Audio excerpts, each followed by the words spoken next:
Wherever you go, whatever you do, throw a little at it. Omax, Vest and Briefs.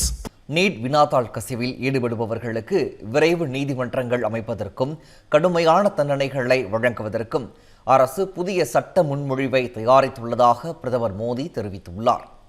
NEET தேர்வு தொடர்பாக பல்வேறு பகுதிகளில் போராட்டங்கள் நடைபெற்ற நிலையில் பிரதமர் மோடி வீடியோ மூலம் நாட்டு மக்களுக்கு உரையாற்றினார்.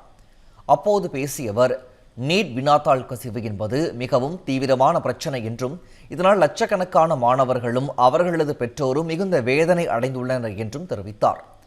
இந்த சம்பவத்தில் தொடர்புடைய குற்றவாளிகள் கைது செய்யப்பட்டுள்ளனர் என கூறியுள்ள பிரதமர் மோடி, மாணவர்கள் ஒரு கல்வி ஆண்டை இழக்கக்கூடாது என்பதே எங்களின் முதன்மை உரிமையாக இருந்தது எனவும் அதனால் தேர்வை உடனடியாக மீண்டும் நடத்தியதாகவும் கூறியுள்ளார்.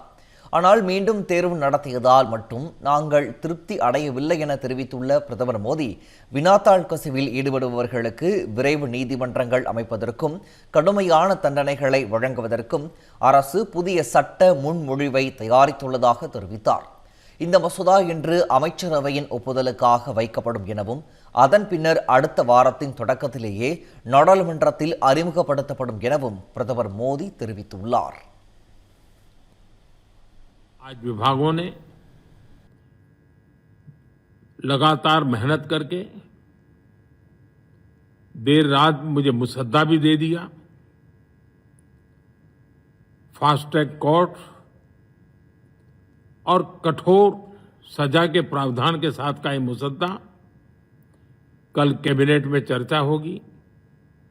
कैबिनेट के साथियों के सुझाव के बाद उसका अंतिम रूप दिया जाएगा और सोमवार से संसद का दूसरा सप्ताह शुरू हो रहा है. तब जल्द से जल्द उस बिल को सदन में पारित कराने का प्रयास किया जाएगा. தமிழ் ஜனம் சேனலை சப்ஸ்கிரைப் பண்ணாம பார்த்துட்டு இருந்தீங்கன்னா மறக்காம சப்ஸ்கிரைப் பண்ணிடுங்க.